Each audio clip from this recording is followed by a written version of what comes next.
ولتكن منكم أمة يدعون إلى الخير ويأمرون بالمعروف وينهون عن المنكر وأولئك هم المفلحون.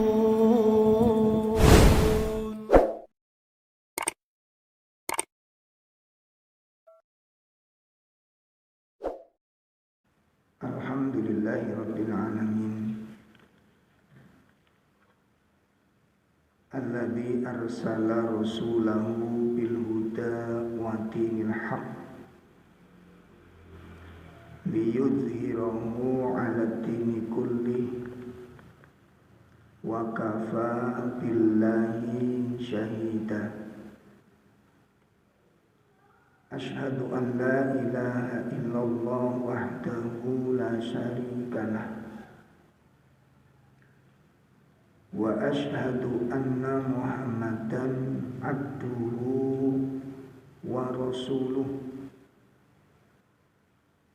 Ya ayyuhalladzina amanu taqullaha haqqa tuqatih wa la tamutunna illa wa antum muslimun. Allahumma salli wa sallim wa barik ala nabiyyina Muhammadin wa ala alihi wa ashabihi wa man tabi'ahum bi ihsanin ila yaumiddin, amma ba'd. Ikhwatul iman, bapak-bapak, ibu-ibu, jamaah majelis taklim yang semoga dimuliakan Allah Subhanahu wa taala.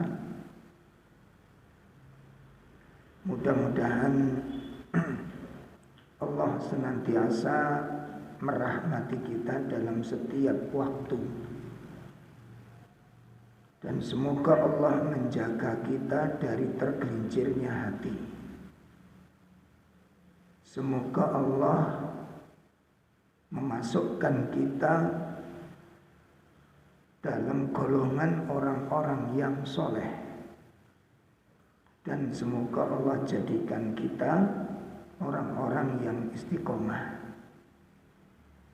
di atas ketaatan kepada Allah Subhanahu wa taala. Ikhwas kalian, menindaklanjuti pembahasan dari kitab Syarah Al-Arba'in Nawawi, hadis Jibril, penjelasan tentang maratibul Islam, tingkatan agama Islam. Masuk pembahasan tentang definisi al-Islam. Apa yang dimaksud dengan al-Islam? Kita bahas dari dua sisi. Yang pertama, makna Islam filughah, wal Islam syar'an. Ya, jadi kita akan pelajari definisi Islam. Yang pertama, makna Islam menurut bahasa.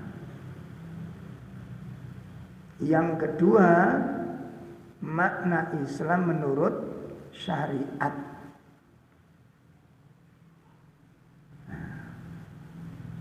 Jadi aja sampai kula mbek sampean dadi wong Islam ning gak ngerti maknane Islam. Apa sih Islam? Nek kula biyen niku ngaji ning kiai-kiai sepuh. Islam iki ya isak, subuh, lohor ngono jadi. Iku di Indonesia, ning ngene Arab gak ono lohor nih. Kok iso njarten isak subuh lohor nih. Iku nek Indonesia, Pak. Gene Arab mboten wonten lohor niku mboten wonten. Wontene napa? Zuhur. Nah, jadi definisi Islam ini nanti kita lihat dari dua sisi pun. Kita lihat yang pertama makna Islam menurut bahasa. Islam menurut bahasa bermakna pertama al-inqiyad. Al-inqiyad. Tunduk. Artinya apa? Ketundukan. Ketundukan. Itu makna Islam menurut bahasa. Nomor kali wal istislam. Islam juga bisa bermakna apa? Berserah diri. Kepasrahan. Pasrah. Ya, al-istislam itu pasrah, berserah diri atau kepasrahan. Itu makna Islam menurut bahasa. Nomor 3, al-khudu'. Islam juga bisa bermakna al-khudu', patuh. Nah, itu makna Islam menurut bahasa. Jadi bisa bermakna tunduk, bisa bermakna pasrah, bisa bermakna patuh atau berserah diri tadi, al-istislam. Atau juga bisa bermakna assalam, damai, sejahtera. Itu bisa bermakna, itu bahasa, Pak. Jadi maknanya luas. Nah, dari inilah orang-orang liberal mengartikan Islam. Makanya orang liberal berani mengatakan bahwa semua agama itu sama. Tekon di maknane teko bahasa. Nah, kok bisa semua agama sama? Begini ngambilnya itu. Kalau Islam tadi secara bahasa diartikan tunduk, patuh, berserah diri, damai, sejahtera dan macam-macam. Nah, sekarang berarti kesimpulannya kalau ada agama, ojo dicatat tuh ya. Ojo dicatat. Iki pendapatnya sinten? Orang liber sampai cek ngerti akare, ngeten. Akarnya dari sini, Pak. Makanya orang liberal mengatakan, menyimpulkan, ngajak kita berpikir berarti nek Islam itu arti ini pasrah, tunduk, patuh, damai dan seterusnya tadi. Berarti kalau ada agama yang mengajarkan ketundukan, agama mengajarkan kepatuhan, agama mengajarkan kepasrahan, berarti agama itu mengajarkan Islam, gitu. Nah, sekarang persoalannya Kristen ngajari kepatuhan ndak? Gue jawaban, kan ngono. Kristen ngajari tunduk nggak? Ngajari. Kristen ngajari patuh nggak? Oh, berarti dalam Kristen itu ada ajaran. Kok ibu jawab ya? Berarti dalam Kristen itu ada ajarannya Islam. Dari sisi bahasa bener apa salah? Bener. Dari sisi bahasa teko kene wong liberal iku. Ngono, Pak. Dadi padha ae, ngoten lho. Padha ngajari Islam, ngajari patuh, ngajari tunduk, ngajari damai gitu. Yunda ya ngono, Buddha ya ngono. Itu kalau dari sisi bahasa. Nah, seperti sholat. Sholat itu kalau makna menurut bahasa apa? Makna sholat menurut bahasa apa artinya? Doa. Sholat itu maknanya doa menurut bahasa. Menurut syariat beda. Sholat menurut syariat adalah suatu amalan yang telah ditetapkan tentang wajibnya, yang di situ ada syarat dan rukun yang dimulai dengan takbiratul ihram dan diakhiri dengan salam. Itu sholat menurut syariat. Jadi nek nurut syariat dengan nurut doa beda maknanya. Nek diartikan doa berarti sholat itu gak perlu rukuk, gak perlu sujud. Sing penting donga. Ngono intine sholat iku donga. Nah, ini rusaknya orang liberal itu mengartikan Islam hanya dari sisi bahasa. Ngoten. Nah, kula mbak sampeyan nek mboten ngaos kados mekaten, gak ero Pak, diutek-utek bahasa karena mereka tuh merusaknya itu melalui bahasa. Nah, coba mboten ngaji terus diduki materi ini. Kira-kira nggodhek apa mantuk sampean? Ya?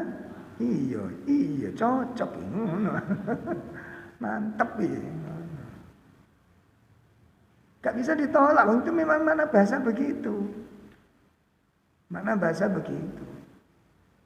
Pun ya, itu makna bahasa menurut Islam menurut bahasa, menurut lughah. Sekarang Islam menurut syariat bagaimana? Al-Islami syar'an, adapun makna Islam menurut syariat meliputi 3 hal. Ya, makna Islam menurut syariat meliputi 3 hal. 1, al-istislamu lillahi bitauhidi.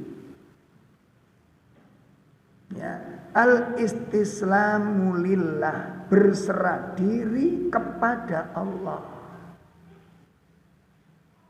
Jadi kalau diartikan pasrah itu saya durung jelas pasrah nang sapa. Gitu. Berserah dirinya yang sapa, berserah diri kuwi. Nah, maka dalam segi syariat ketemu berserahnya kepada siapa? Berserah dirinya itu kepada Allah dengan cara bagaimana? Bitauhidi, dengan cara mentauhidkan Allah.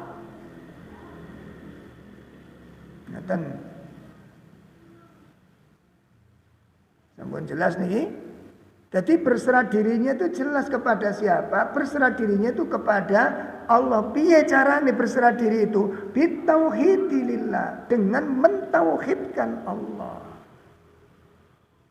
Makanya ketika Nabi menawarkan Islam, itu secara berbarengan, secara otomatis menawarkan tauhid. Orang Quraisy itu begitu mengenal Islam, yang dikenal apa? Tauhid. Gak bisa orang berislam tanpa tauhid, itu orang iso. Kenapa? Tauhid itu pintu gerbangnya untuk bisa mengikuti ajaran Muhammad, untuk bisa menerima ajaran Muhammad. Itu syarat utamanya, pintu gerbangnya Pak. Itu tauhid. Makanya ketika Nabi mengajarkan Islam, mengajak umat kepada Islam, mengajak apa? Tauhid. Gitu. Makanya itu yang diingkari oleh orang-orang musyrik. Itu yang ditolak oleh orang-orang Quraisy. Tauhid itu singgarai.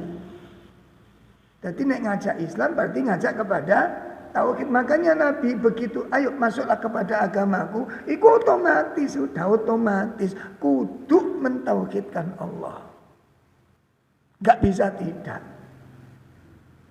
Makanya ditolak oleh orang kafir Quraisy. Gak mau masuk agama Islam. Kenapa? Karena harus mentauhidkan Allah. Konsekuensi ini Islam itu kudu napa? Mengucapkan apa? Syahadat. Lah syahadat niku syahadat tauhid, mentauhidkan Allah. Asyhadu alla ilaha illallah. Makanya tiang-tiang musyrik begitu diajak mengucapkan begini, apa tanggapan mereka? Mari kita simak. Pertama kita lihat surat 37. Surat 37 ayat 35, 36.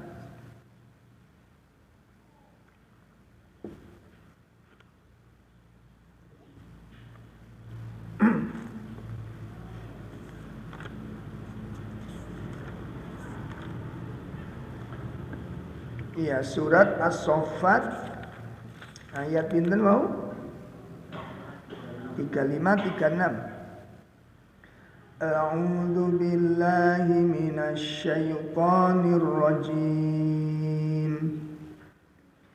Innahum kanu idza qila lahum la ilaha illallah yastakbirun wa yaquluna a inna latariku alihatina li syairin majnun.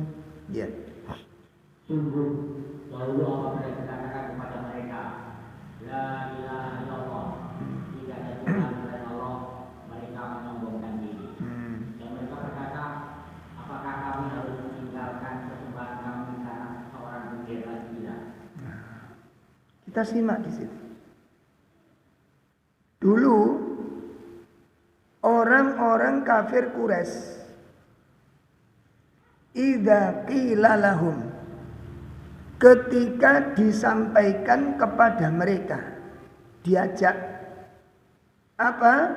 Untuk mengucapkan la ilaha illallah. Kita simak di sini, Pak. Ya, orang-orang kafir Quraisy niku diajak mengucapkan la ilaha illallah yastakbirun. Mereka menyombongkan diri. Artinya apa? La yaqbalu. Mereka tidak mau menerima ucapan itu. Nah, jadi nalikane diajak, Pak, ayo kita ucapkan la ilaha illallah. Orang kafir menolak. Makanya dikatakan menyombongkan diri itu karena tidak mau menerima kalimat itu. Enggak mau mengucapkan kalimat itu. Tidak, kami tidak akan melakukan kalimat, enggak akan mengucapkan kalimat itu selama-lamanya. Kenapa? Lihat makna berikutnya itu. Apa Pak alasannya? Ayat berikutnya alasannya apa? Wa yaquluna, dan mereka orang-orang kafir Quraisy niku matur, a inna latariku alihatina. Berarti kan, kalau nanti kami mengucapkan la ilaha illallah, berarti konsekuensinya apa? Hah? Berarti konsekuensinya, loh lah nek ngono Tuhan yang selama ini kita sembah harus loh ngono Pak konsekuensinya. Iku sing gare gak gelem niku.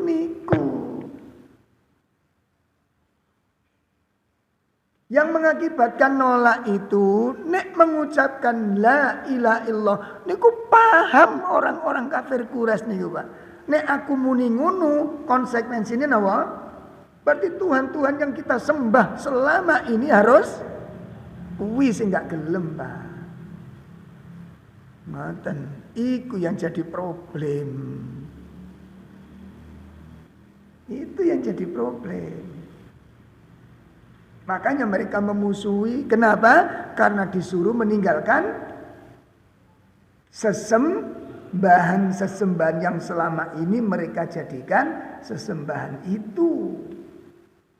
Bisa jadi secara langsung, bisa jadi sesembahan itu sebagai wasilah saja.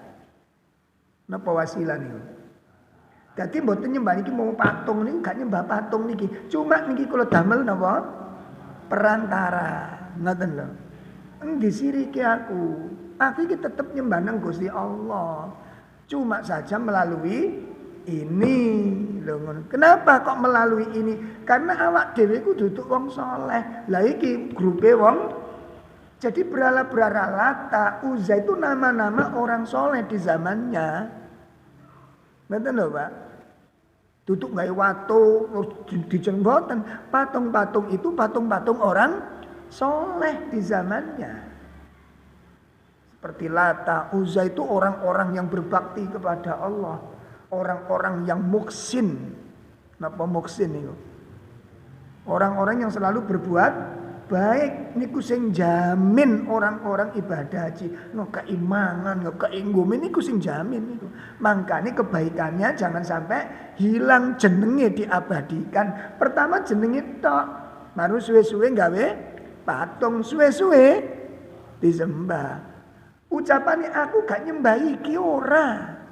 Aku nyembah tetap ning Gusti Allah. Cuma saja kami jadikan perantara. Sirike ning ndi? Ngono lho. Sampe dikonokno kok jawabnya piye kira-kira? Hah? Padha karo awak dhewe nang bupati ngono kuwi lho. Lho ngono lho, Pak.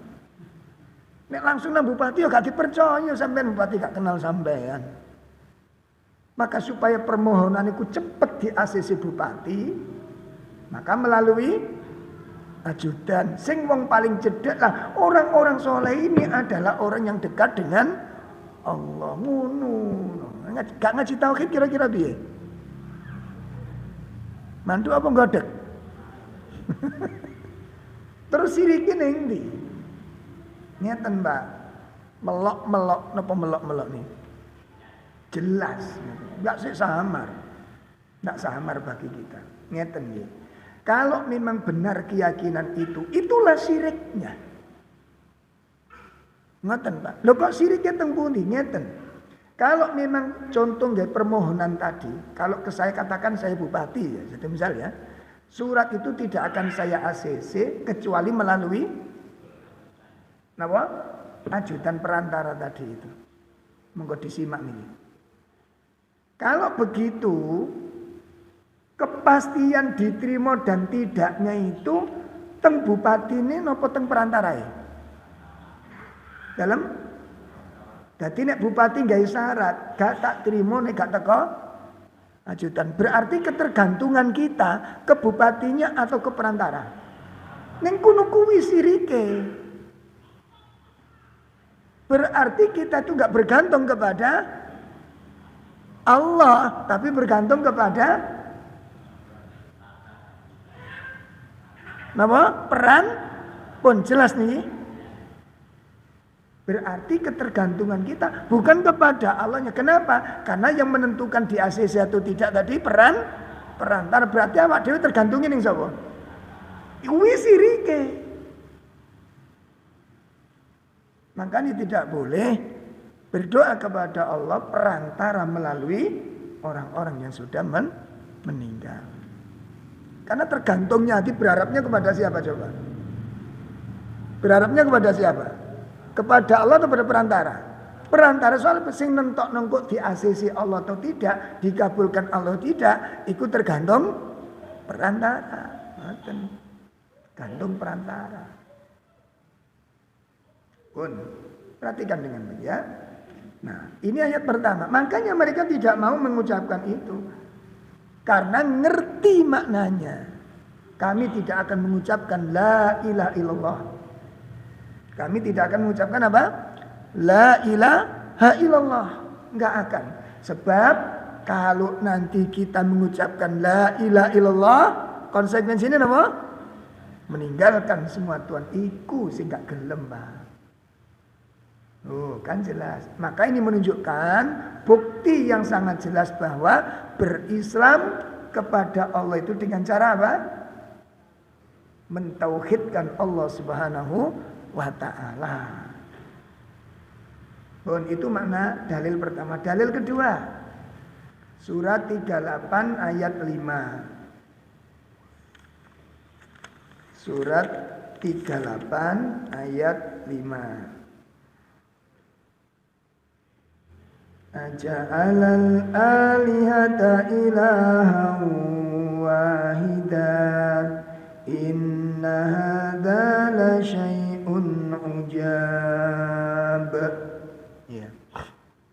Apakah dia menjadikan Tuhan-Tuhan itu Tuhan yang sangat muda? Sungguh ini benar-benar sesuatu yang sangat menyenangkan. Nah, aneh. Wah, sandonga iku nasu nang Gusti Allah ujug-ujug ngono kuwi. Ya. Tidak melalui bagaimana ini, kok nggak pakai perantara-perantara. Doa berharap kepada Allah, ya, memohon kepada Allah kok langsung ujuk-ujuk ning Gusti Allah iku piye ndonga kaya niku adabe ping ngoten. Enggak diterima oleh mereka, Pak. Ini sangat heran, ini aneh. Makanya mereka marah ketika diajak kepada Allah saja, mereka marah. Ibadah niku mboten mantep nek langsung ning Gusti Allah nih. Itu orang di zaman siapa? Nabi sallallahu alaihi wasallam. Mboten mantep. Masa langsung ning Gusti Allah saja ini, enggak melibatkannya kayak tak ya siapa kita ini? Makanya ditolak, mereka marah. Kalau diajak mentauhidkan kepada beribadah tidak melalui perantara, mereka enggak akan bisa terima, Pak. Hati mereka goncang, hati mereka resah. Lho ngono. Dadi nek ibadah langsung ning Gusti Allah niku napa? Hati mereka resah, mereka sumpah ibadah kok begini gitu loh. Coba dibuka reaksi mereka ketika diajak mentauhidkan Allah, seperti doa langsung kepada Allah Subhanahu wa taala. Adapun perantara itu dianjurkan satu. Boleh enggak melalui perantara orang soleh? Boleh. Kalau orang soleh itu masih hidup. Dengan apa? Minta doanya. Gitu loh, Pak. Itu masalahnya. Ya, datang ke rumah orang soleh, Pak, mohon doanya. Ini anak saya mudah-mudahan diberi kemudahan. Ini sekolah Quran biar dimudahkan Allah dalam menghafal Al-Quran.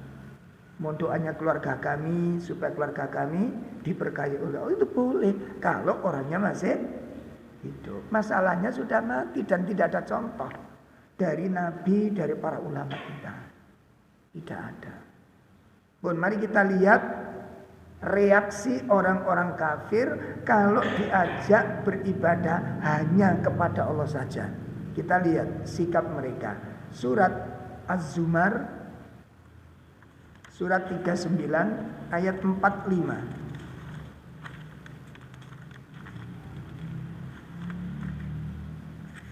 Surat Az-Zumar surat 39 ayat 45.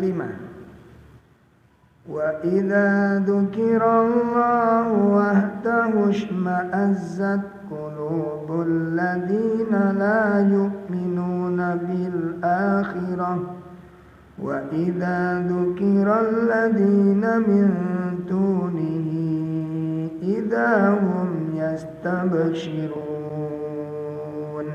Ya.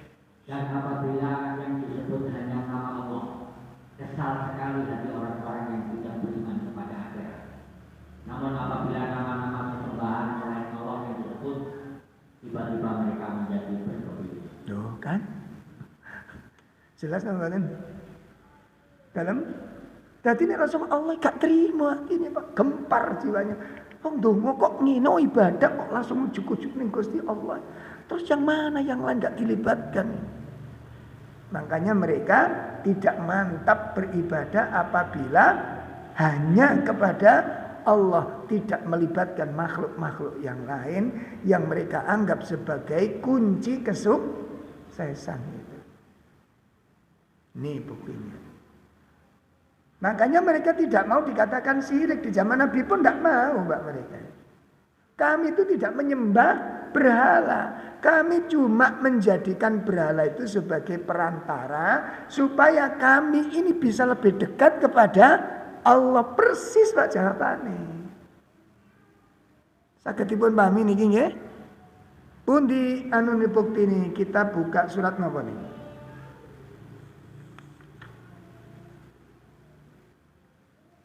Surat At-Taghabun. Kita lihat surat At-Taghabun. Ya, At-Taghabun nggih.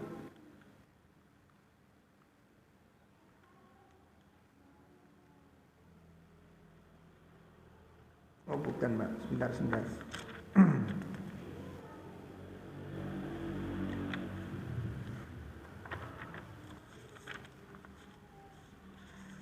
Masya Allah.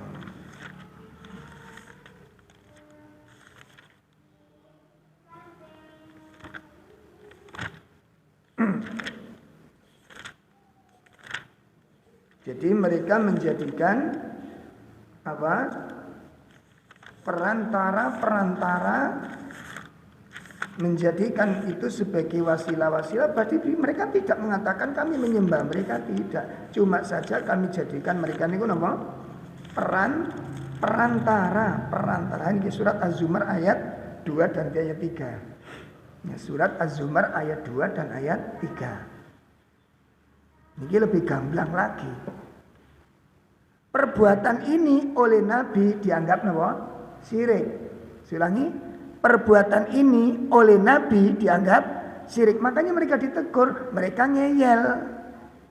Mereka ditegur, mereka bantah. Kami ini nggak nyembah mereka, nggak menyembah orang patungnya orang soleh, enggak. Kami itu menyembah Allah, cuma saja mereka ini kami jadikan apa? Perantara supaya kami bisa lebih dekat kepada Allah. Niki dasare, Pak. Padahal oleh Nabi perbuatan itu dikatakan apa?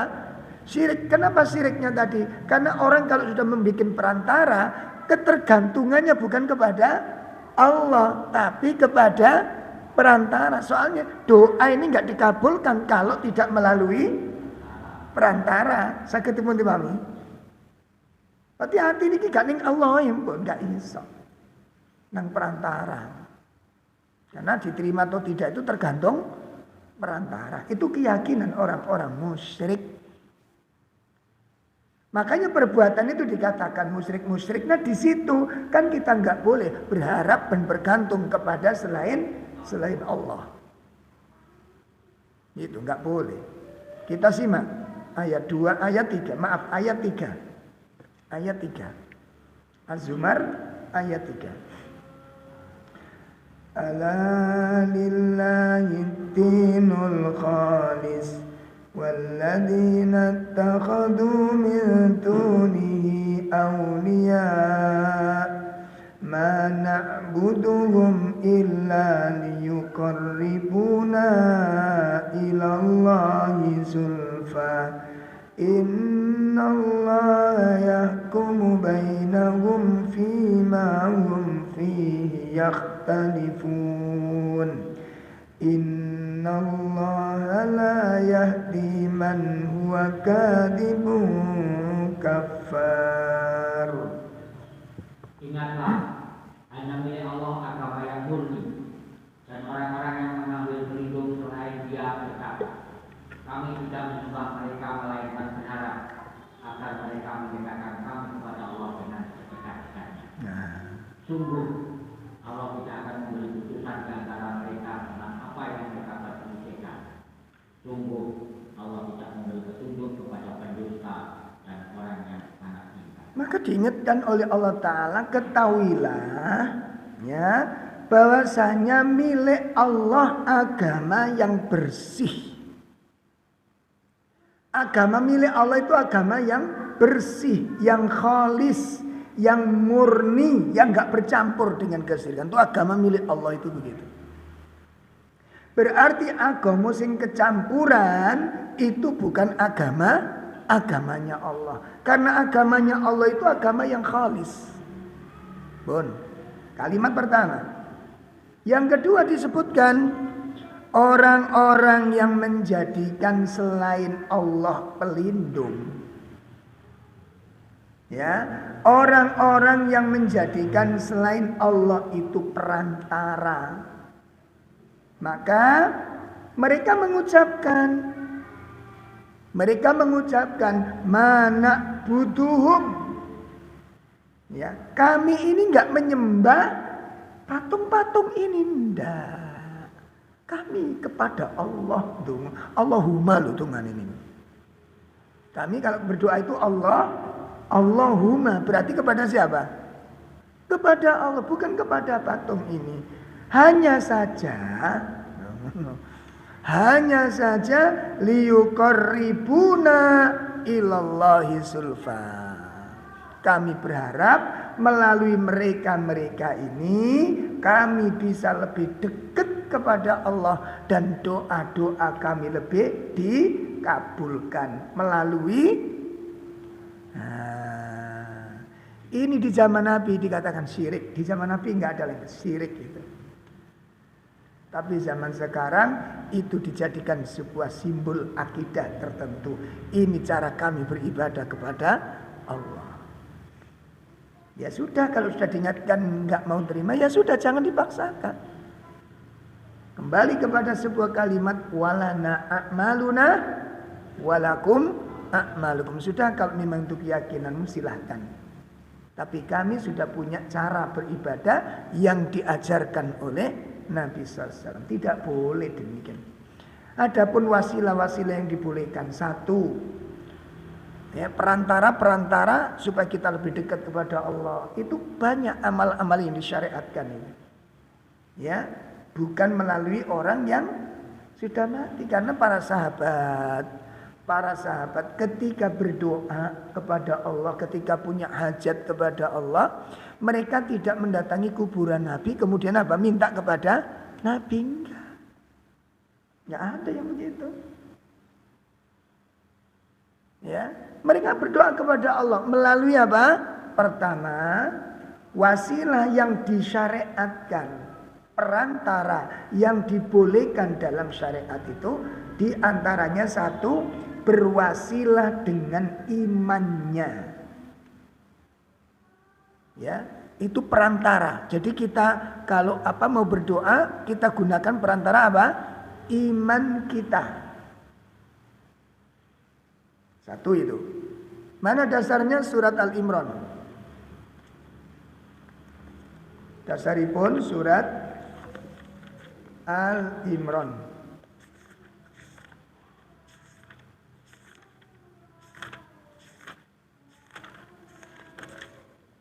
Itu dasarnya. Surat Al-Imran 193 itu dasarnya. Rabbana innana sami'na munadiyan yunadi lil iman an aminu bi rabbikum fa amanna. Rabbana faghfir lana dhunubana wa kaffir 'anna sayyi'atina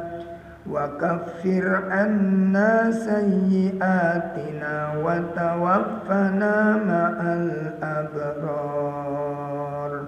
Ya. Ya Tuhan kami, sesungguhnya kami mendengar orang yang menyeru kepada iman, yaitu berimanlah kamu kepada Tuhan, maka kami pun beriman. Ya Tuhan kami, ampunilah dosa-dosa kami dan hapuskanlah kesalahan-kesalahan kami, dan matikanlah kami beserta orang-orang yang bersalah. Ini kita dianjurkan menggunakan wasilah dengan apa? Keimanan kita. Satu, yang disyariatkan, perantara wasilah yang disyariatkan. Yang kedua dengan apa? Menggunakan al-asmaul husna. Ya. Jadi perantaranya pakai apa? Al-asmaul husna. Bagaimana? Sebelum kita berdoa, kita panggil nama Allah itu. Kita sebut asma-asma Allah terlebih dahulu. Kita puji Allah, kita sanjung Allah dengan nama-namanya itu. Seperti ya Hayyu ya Qayyum bi rahmatika, ya Rahman ya Rahim irhamni. Disesuaikan ya. Ya Razzaq urzukni, ya Hafidhu ya Nasir unsurni, gitu. Nah, itu kita panggil namanya. Dasarnya mana? Surat Al-A'raf ayat 180. Dasar hukumnya wonten gene surat Al-A'raf ayat 180. Walillahil asmaul husna fad'uhu biha Wadharul ladhina yul'iduna fi asma'ih sayujzawna ma kanu ya'malun. Dan Allah memiliki Asmaul Husna, nama-nama yang terbaik. Maka bermohonlah kepadanya dan menyebut Asmaul Husna itu dan tinggalkan orang-orang yang menyalahartikan nama-namanya. Maka telah akan mendapat balasan terhadap apa yang telah mereka kerjakan. Bon, ini dalil. Kemudian yang ketiga apa saja? Wasilah yang disyariatkan melalui amal-amal soleh. Napa? Melalui napa? Amal-amal soleh itu wasilah yang dianjurkan. Contohnya napa? Sebelum kita berdoa, kita baca Al-Quran terlebih dahulu. Ya, surat apa saja boleh. Sholat 2 rakaat, setelah itu kita baca Al-Quran. Lalu kita memohon kepada Allah melalui apa? Amal soleh kita itu. Atau sedekah-sedekah kita. Kita sebelum berdoa, kita bersedekah dulu. Nah begitu. Setelah itu kita berdoa kepada Allah. Perantaranya apa? Sedekah itu jalan takarrub. Seorang hamba itu kalau ingin mendekatkan diri kepada Allah bagaimana? Dengan apa cara seorang hamba mendekatkan diri kepada Allah? Piye carane panjenengan kali kula nek kepingin cedhak ning Gusti Allah piye? Dengan ibadah, gitu loh. Dengan apa? Ibadah, bisa sholat, bisa baca Quran, bisa zikir, bisa doa, bisa membaca sholawat dan macam-macam. Atau bisa dengan bersedekah tadi itu. Itu cara seorang hamba apabila ingin jadi orang yang dekat dengan Allah itu. Caranya ibadah. Makanya dalilnya mana? Dalilnya di dalam kitab Riyadhus Shalihin bab sabar. Nanti ada kisah 3 orang yang terjebak di dalam goa. Akhirnya masing-masing berdoa kepada Allah menggunakan apa? Perantarai amal-amal. Makanya jenengan kudu duwe amal soleh sing kena digawe gaco, ngono lho. Napa gaco niku napa, Mas? Apa? Kartu napa? Kartu maskot ngono. Sampeyan kudu duwe amal sing kena ge maskot, kena digawe napa nggih? Ya gaco iku mang. Ngono iki. Enggak, tadi kebanggaan ini melalui ini ada. Sahabat-sahabat itu punya itu, Pak. Ada sahabat-sahabat itu. Ngoten. Jadi duwe amalan andalan. Sing kena dibanggakna wonten ngarsane Allah. Entah berbuat baik dengan orang tua. Tonjolkan itu. Karena itu bisa dijadikan apa? Perantara. Ya Allah, saya dianugerahi orang tua ya Allah. Dan saya bertekad untuk berbakti kepadamu dengan cara memperlakukan kedua orang tua saya dengan sebaik-baiknya. Ojo mari ngaji tambah gak wawuh ambek bapake. Malah gak akrab dengan orang tua. Ini kekeliruan yang sangat besar. Makanya jadi fitnah. Warek mari ngaji tambah durhaka. Tambah dekat dengan orang tua. Kenapa? Itu kebaktian itu mulia sekali. Siapapun orang tua kita. Nah saya kira umpamanya orang tua dewi musyrik. Musyrik kafir, musyrik. Kita wajib gak berbuat baik sama orang tua? Hah? Wajib. Apalagi orang tua kita muslim gitu loh.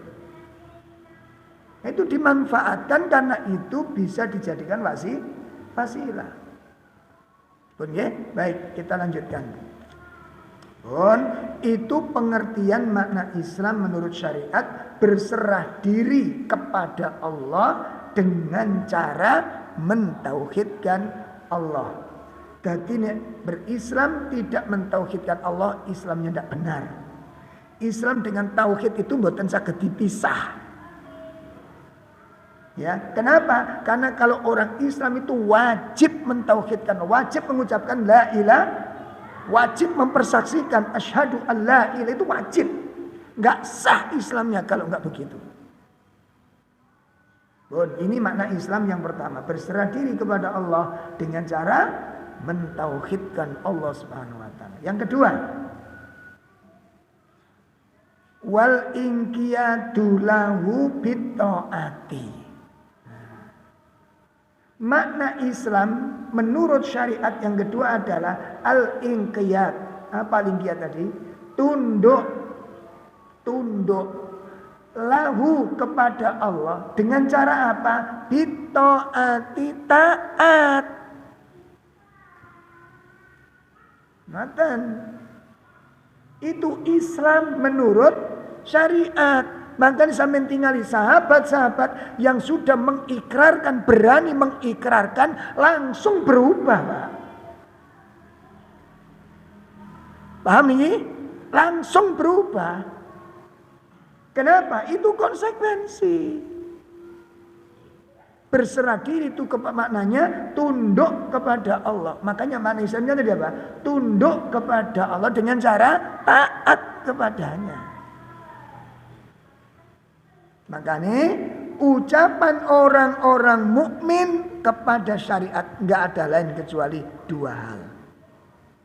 Sikap orang mukmin nek ketemu syariat Allah hanya ada dua hal. Sami'na wa ata'na. Itu konsekuensi soalnya. Lihat kisahnya para sahabat siapa. Begitu syahadat berubah. Syahadat berubah. Kenapa? Konsekuensi. Tunduk kepada Allah dengan cara taat. Apa artinya ketundukan? Aku berserah diri kepadamu, tapi ngeyel. Ono manfaatnya berserah diri? Ono manfaatnya berserah diri? Dia mengaku berserah diri, ngeyel. Ada orang berserah diri ngeyel. Post up, moh. Gimana? Kalau perang, orang pasrah. Orang pasrah itu dikongkon apa ae? Post up, lari, lucu di senjata, angkat tangan, ngono piye yo. Bedil sampean. Itu bukan berserah diri namanya, nentang. Berserah diri itu konsekuensi apa? Mentaati yang diserai urusan. Dia pasrah dia. Makanya Nabi Ibrahim begitu diucapkan oleh Allah, ya Ibrahim, wa idz qala rabbuhu, apa itu? Idz qala lahu rabbuhu aslim, qala aslamtu. Jangan lihat konsekuensi berikutnya. Ono enggak perintah yang Nabi Ibrahim diperintahkan lalu enggak dikerjakan? Boten. Kenapa? Itu konsekuensi. Itu konsekuensi. Enggak ada. Makanya Nabi Ibrahim pasrah. Begitu dia pasrah, sudah dengar ini perintah Allah, sami'na wa ata'na. Itu jawabannya. Nanti kita lanjut setelah adzan dikumandangkan. Kita jeda dulu. Monggo silakan adzan. Sing nom-nom iki lah. Mosok sing gak tuwek kon adzan ya? Terlalu sampeyan.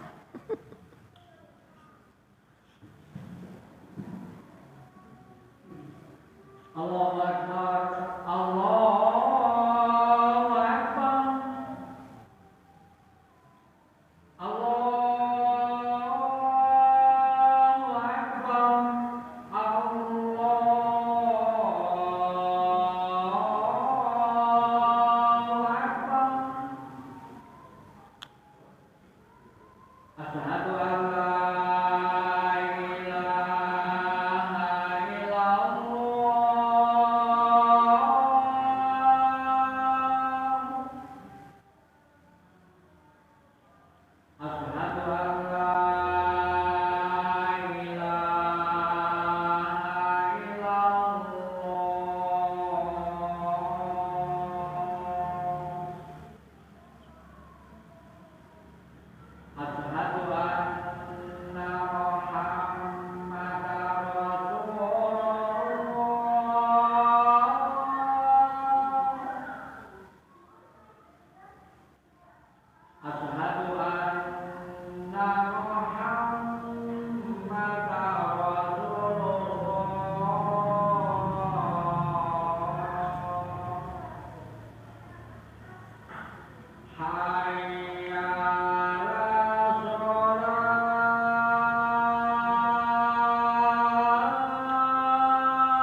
Kita lanjutkan. Jadi makna Islam menurut syariat yang kedua adalah apa? Tunduk kepada Allah dengan cara mentaatinya. Taat. Tidak ada artinya tunduk kalau nggak taat dengan syariat.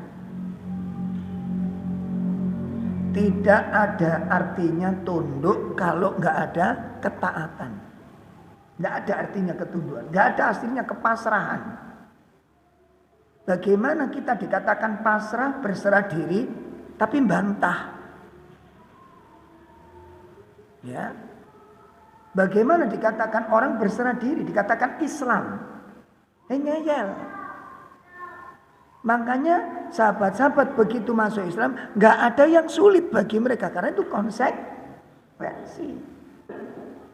Makanya kalau kita bicara konsekuensi, begitu masuk aturan, ikut masuk aturan. Kalau masuk aturan, maka jawabannya adalah konsekuensi.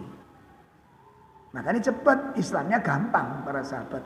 Islam maka tidak ada perintah-perintah yang sulit. Kenapa? Sudah mengerti itu konsekuensi apapun itu bentuknya. Mari kita lihat dalil-dalilnya dulu. Pertama, sikap seorang muslim ketika mendapatkan syariat. Surat 24 ayat 51. Surat 24 ayat 51. Innama kana qaulal mu'minina idza du'u ila Allahi wa rasulih liyahkuma bainahum an yaqulu sami'na wa ata'na wa ulaika humul muflihun.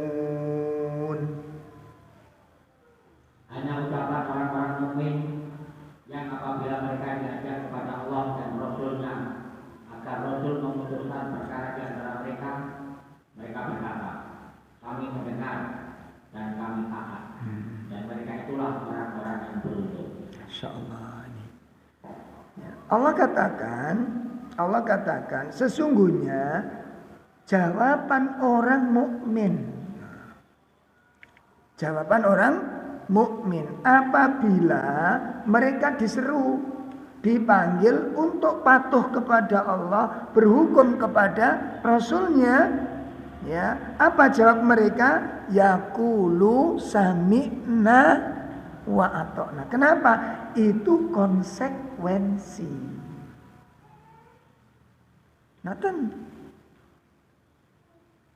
Maka semua syariat itu mudah bagi para sahabat itu. Sehingga inilah dengan cara berislam seperti itulah kenapa para sahabat dijuluki oleh orang munafik sufaha. Napa sufaha niku? Masih ingat surat napa niku? Al-Baqarah awal niku. Ketika orang munafik disuruh berimanlah kamu ya seperti imannya para sahabat. Ya. Fa idza qila lahum aminu kama amanan nas.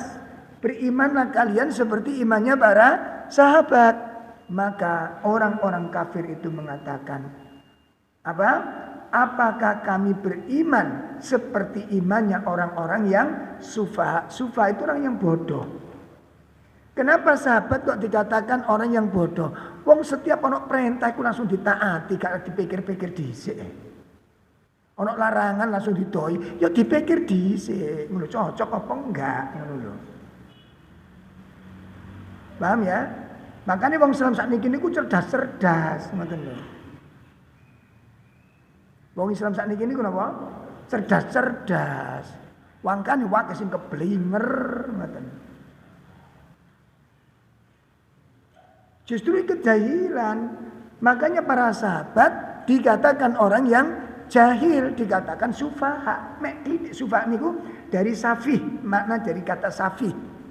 Safih itu kilatul akal. Napa kilatul akal? Akale mek didik. Ya napa akal mek didik niku? Kapate iso mikir. Lah sahabat-sahabat wong bodoh, mosok awak dhewe dikongkon koyo wong bodoh iku. Iku jawabane sinten? Munafik. Mangkane sampean tingali. Wong sing cerdas-cerdas iku rata-rata ngeyel karo syariat. Dilogikakno, dianalogikakan. Ya memang perintah iku, tapi kan maknanya ngono kok akhire, Pak. Astagfirullah. Engko ana istilahne, apa istilah ini kok? Bahasa apa istilahnya? Ada di salah satu tokoh itu selalu mengartikan itu, makna itu bermakna apa istilahnya? Apa sih mereka menamakan itu? Jadi gak dohirnya begitu maknanya. Konteks apa? Tekstual. Ojo terlalu di apa? Tekstual ngono maknai. Jadi ada makna tekstual, ada makna apa? Kontekstual. Iku wong cerdas-cerdas niku wae. Mangkane koyo wong Bani Israil. Kon beli wedhus, kon beli sembelih sapi. Yo sapi ku sing ndi ngono. Wedok apa? Lanang. Sik takokno Tuhanmu sik, gak keliruan. Akhirnya Nabi Musa pun datang. Allah merintahkan kepada kalian untuk menyembelih sapi betina. Dolek sapi wedok cekel sebelah mari pisan. Karena berhubung wong cerdas, menelur. Lah sapi wedok ku umur piro? Engko gak ketuweken, gak kenomen nah. Sik kira-kira umur piro? Takokno sik nang Tuhanmu. Balik mana Nabi Musa itu. Terus setelah itu, oh yang tidak tua, yang tidak muda. Hari itu keluar cari sapi yang umur gitu selesai. Tapi wong cerdas ya Pak. Nah warnane apa? Warnane kok ireng apa gak keliru maneh. Takokne sing temen ta. Musa wong ngene iki gak ono palu Pak. Akhirnya ujungnya apa? Orang seperti ini tidak akan taat kepada Allah. Gak temen agamane kuwi. Kakek apa? Kakek omong soalnya. Bagaimana perintah Allah? Anda katakan kemudian dilogikakan. Bukankah Allah itu al-alim wal hakim? Allah memerintahkan itu dengan ilmunya dan dengan bijaksananya. Makanya marat-marit Islam zaman sekarang. Logika. Sampai masalah keyakinan pun dilogikakan. Yang Allah niku jelas ayat niku jelas melok-melok. Apa melok-melok mana nih? Ya. Bukan kalau mengatakan sesungguhnya ya makhluk-makhluk yang ada, yang melata, yang bergerak, yang hidup di muka bumi ini. Alallahi rizquha. Alallahi rizquha. Artinya apa Pak? Berarti setiap makhluk yang bernyawa niku sudah disiapkan rizki oleh Allah Ta'ala. Termasuk pula mbak sampean dua anak telu, dua anak paling mesti dikai rezeki duduk sampean, ngono lho. Mosok gak yakin? Yakin gak yakin Ustaz. Tapi ngono iki tetesane Bani Israil. Yakin gak yakin? Tapi kan ya nopo nggih? Ya gak yakin ngono lho Mas. Lho mboten kula nggih yakin. Nek yakin apa? Napa niki? Ya Bani Israil. Allah. Pun itu dalil pertama. Surat 24 ayat berapa? Pun. Kemudian kita buka dalil yang kedua. Surat 4 ayat 65. Surat 4 ayat 65.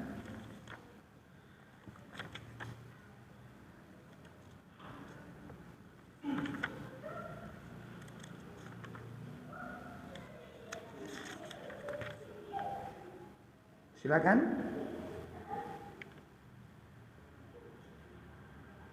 Maka demi Tuhanmu mereka sudah beriman sebelum mereka menjadikan engkau Muhammad sebagai hakim dalam perkara yang mereka perselisihkan. Sehingga kemudian tidak ada rasa keberatan dalam hati mereka terhadap putusan yang engkau berikan dan mereka menerima dengan sepenuhnya. Perhatikan. Maka di surat 4 ayat 65 ini menjadi sebuah penentu dan penegas. Ya, iman itu tidak diterima. Iman itu dinafikan, dianggap tidak beriman. Ya, makanya di situ disebutkan fala, maka demi Rabbik. Diawali dengan kalimat sumpah, maka demi Rabbmu la yu'min. Ya. Hakikatnya mereka tidak bisa dikatakan beriman, tidak diterima pengakuan imannya itu sebelum terpenuhi 3 syarat.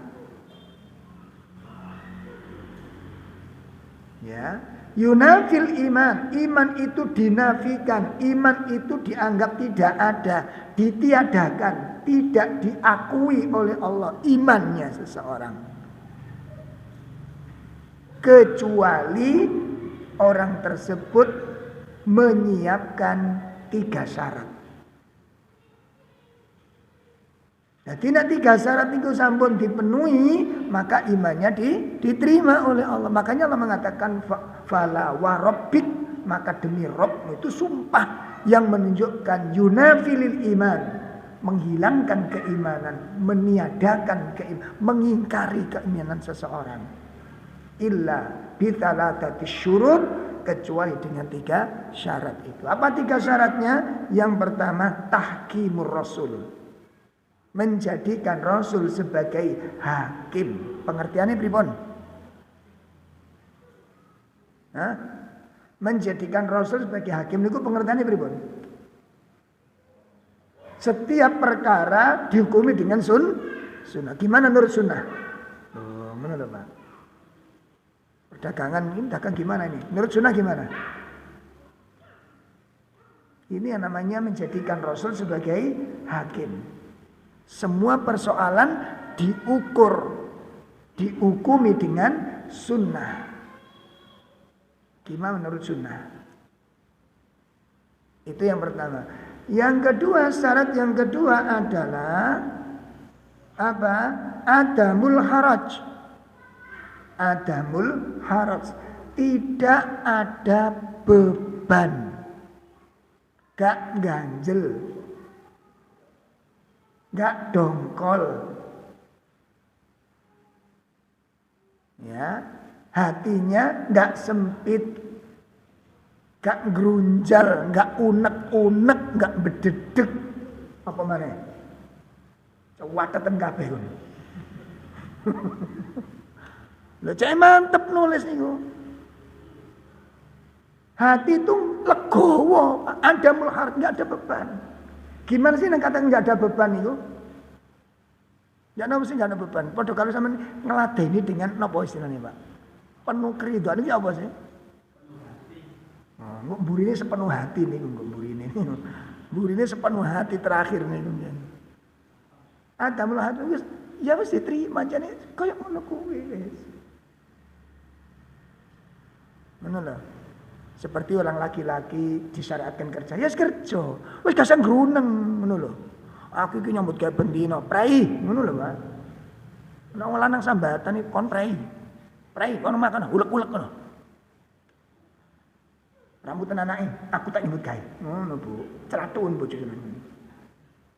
Kenapa? Itu konsekuensi. Ada mulharat. Ya. Ada larangan wanita nggak boleh pergi tanpa mahram. Selesai. Oh iya nggak pergi. Ada mahram nggak? Sudah selesai. Nggak.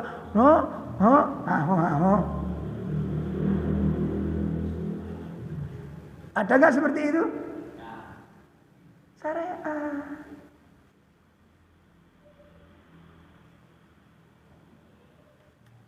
Ada mulharat.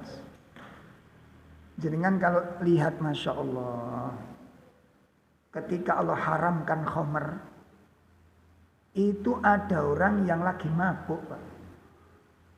Lagi mabuk, turun ayat pengharaman khamr. Langsung sisa botol itu dibaca, ambek teler ngoten niku. Allah haramkan khamr, ana sing teler. Sambil mecahi botol yang disisa, yang sisa itu. Karena tadinya halal, tiba-tiba datang ayat tentang pengharaman di saat ada seorang sahabat yang lagi mabuk. Coba kalau sik tak tutup nih nanggung. Ndadak. Kan dani sik wayahe sik lagi mabuk. Nah, mosok salah ku yo. Wong cerdas tak yo ngono. Ya Allah. Ya. Makanya ibu-ibu konsekuensinya kewajiban dalam syariat ada perbedaan-perbedaan terhadap baik laki-laki maupun perempuan. Wis gak usah bantah. Kenapa? Itu konsekuensi. Ada mulharat. Tidak ada beban. Yang ketiga, wa yusallimu taslima. Menerima semua syariat itu dengan sepenuh hati. Itu makna daripada rodi itu. Konsekuensi rodi itu bila roba itu ya apa sih? Kon ngetoki kuku ademu dawa-dawa. Ketoken. Engko jawabe wong sunah. Ngono kok lambene ini. Sampeyan kepingin sunah pira sing dilanggar? Oh dia kan nyetok ya sik diingu dawa. Digawe apa sih? Paling nyogrok yopil. Ketok Nabi nyuruh potong kuku, potong kumis yang rapi, rambut, jenggot. Nabi yang nyuruh itu. Nggak malah kuale. Jenggot resi, bermose gambar. Nggak kuale. Wong yang disuruh Nabi itu yang motong kumisnya, yang dirambut, jenggot ini malah diwalik. Sama iki ya apa sih? Konsekuensi Islam tidak akan diterima keimanan sebelum memenuhi 3 syarat ini. Bagaimana ketika Allah turunkan perintah jilbab? Apa yang mereka lakukan wanita-wanita muslimah itu? Begitu diperintahkan kul lil mukminin, sampaikan kepada istri Muhammad dan istri-istri orang-orang yang beriman untuk menutup seluruh auratnya. Begitu disampaikan wajib menutup aurat, itu selambu-selambu diambil, Pak. Taplak-taplak itu diambil. Gak ngenteni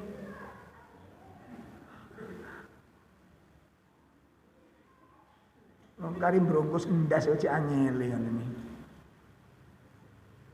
Wah, ya macam-macam ngoten niku. Wantane gak karu-karuan. Wong ayate jelas, makane ngaji tafsir iku penting tafsir iku tafsir sak karepe dhewe.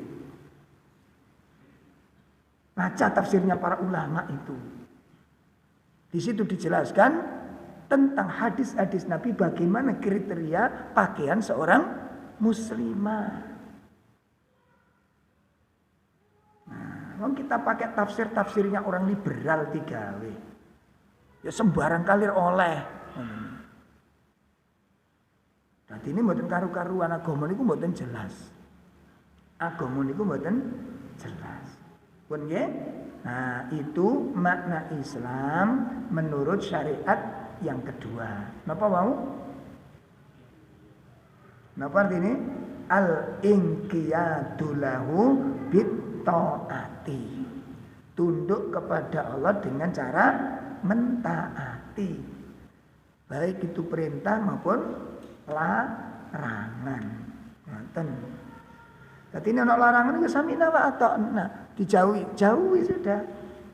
Enggak usah kenapa, enggak usah kenapa. Kenapa? Minuman itu haram. Ya karena. Malah Pak kok jadi karaokean. Berarti kan jenengan ragu-ragu kan? Nah kalau ragu-ragu kenapa Anda bersyahadat Nabi itu sebagai utusan? Kalau Anda masih ragu dengan syariatnya, kenapa Anda terima kerasulan dia? Anda akui kerasulannya. Kalau di hati kita ragu dengan syariatnya itu. Kan begitu kan? Kalau kami meyakini sepenuhnya yang diucapkan Nabi Muhammad itu benar.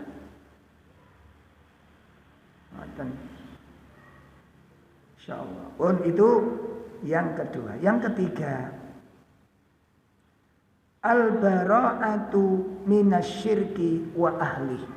Nah, ini.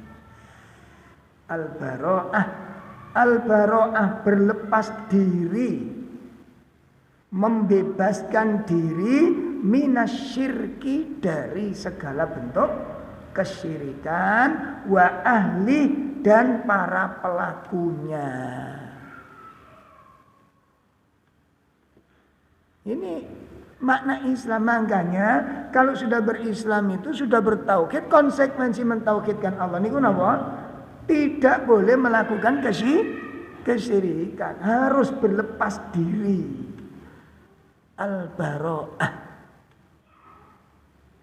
Jadi diri kita harus dibebaskan dari segala sudah jangan melakukan kesyirikan apapun, termasuk nyimpen jimat. Ngoten lho nggih. Enggak boleh. Kenapa? Itu mengandung kesyirikan. Sehingga bersentuhan ke arah situ gak jelas, gak usah dipakai gitu loh, Pak. Gak usah dipakai. Makanya kudu ngaji tauhid niku cek jelas. Apalagi di zaman fitnah ngeten iki. Wis utek-utek, Pak.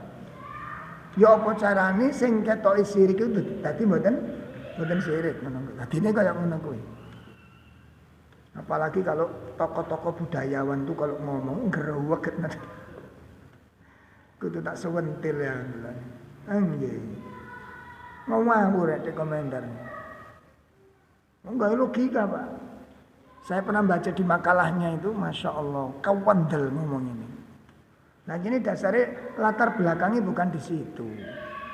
Lho ini kok ngajeni kata wong dudu ahli agama. Di ilmune niku lho, kesalahan ini. Nek didesak ngamuk pertanyaan ngamuk ngono. Aku duduk kiai cek takoni ngono. Lah kiai lha kok buka ceramah ngono lho wayahe. Nek sampeyan iku duduk rumangsa dokter, ya aja buka apa? Praktek. Mbok iki sing salah iki sing buka praktek apa sing ngundang? Zaman fitnah zaman sakniki. Lah mosok mengatakan watune ponari niku sama dengan tongkatnya Nabi Musa. Ngono. Saya maca gak gatel aku pengen kira-kira. Walasan itu logika, Pak. Logika, Pak, dipakai. Ngeri mangkan ini, Bu.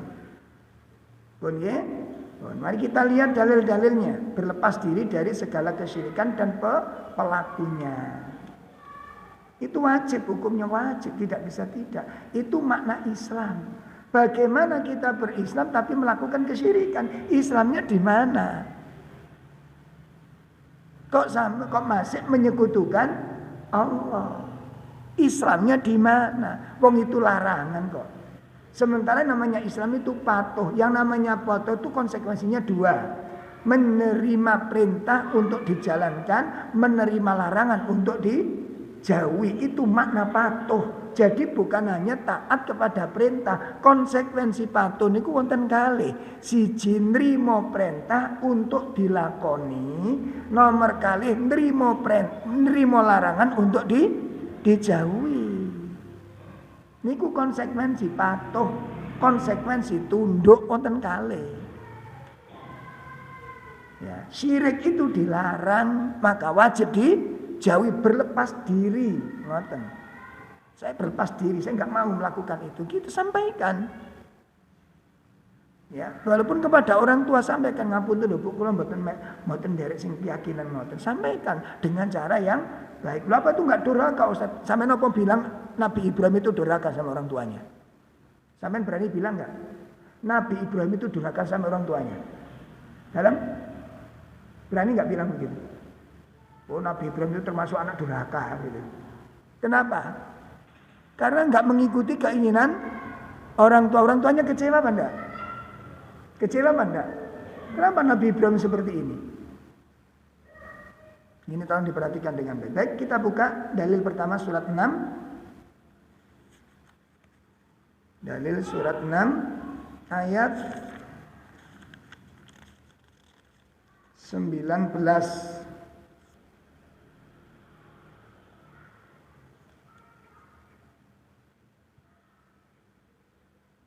Nah, di situ terakhir ada kalimat Kul innama huwa ilahu wahid wa innani bari'un mimma tusyrikun. Dibaca dari awal. Katakanlah Muhammad, siapakah yang lebih kuat kesaksiannya? Katakanlah Allah yang menjadi saksi antara aku dan kamu. Al-Quran ini diwahyukan kepadaku agar dengan itu aku memberi peringatan kepadamu dan kepada orang yang sampai. Dapatkah kamu benar-benar bersaksi bahwa ada Tuhan lain bersama Allah? Katakanlah, aku tidak dapat bersaksi. Katakanlah, sesungguhnya hanyalah Dialah Allah, Dialah Tuhan yang Maha Esa, dan aku berlepas diri dari apa yang kamu persekutukan. Oh, kan gitu. Saya berlepas diri dari apa yang kamu persekutukan. Itu konsekuensi Islam. Berlepas diri. Membebaskan diri dari belenggu tersebut. Dalil kedua, surat 11 ayat 54. Berlepas diri. Silakan. Kami hanya mengatakan bahwa sebagian sesembahan kami telah menimpakan penyakit gila atas dirimu. Dia Hud menjawab, sesungguhnya aku bersaksi kepada Allah dan saksikanlah bahwa aku berlepas diri dari apa yang kamu persekutukan. Loh, ngoten.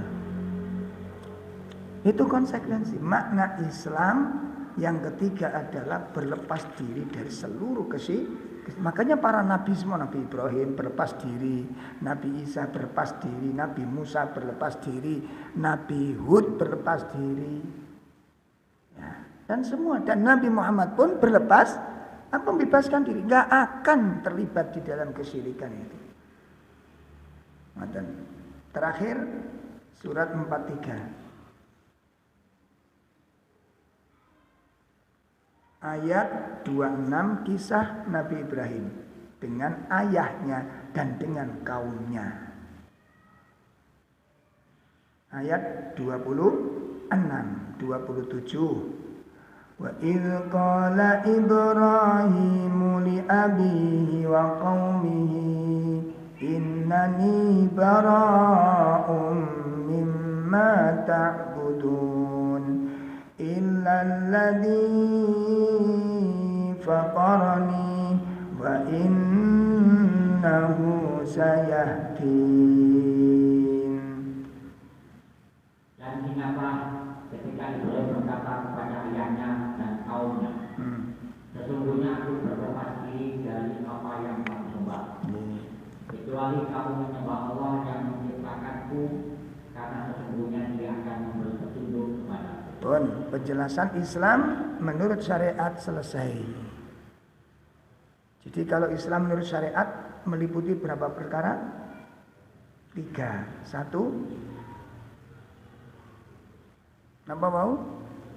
Berserah diri kepada Allah dengan cara mentauhidkan Allah. Ya. Kalau berserah diri kepada Allah enggak mentauhidkan Allah? Berserah diri kepada Allah, ini enggak mentauhidkan Allah. Yang enggak dikatakan berserah diri. Kenapa? Karena perintah Allah itu wajib mentauhidkan Allah. Gerbangnya masuk Islam itu mentauhidkan Allah. Yang kedua apa?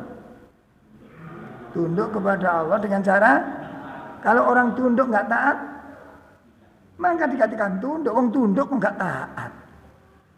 Yang ketiga, al-bara'ah minasyirki, berlepas diri dari segala bentuk kesyirikan. Itu makna Islam menurut syariat. Bulan depan kita akan membahas lanjutannya tentang pembagian rukun Islam. Rukun Islam itu ada berapa? Ada 5, dibagi menjadi 2. Apa saja? Bulan depan. Insyaallah akan kita lanjutkan pada pertemuan akan datang. Ada yang perlu disampaikan? Tidak ada, kita cukupkan. Wassallallahu ala nabiyyina Muhammad. Subhanakallahumma wa bihamdika asyhadu an la ilaha illa anta astaghfiruka wa atubu ilaik. Assalamualaikum warahmatullahi wabarakatuh.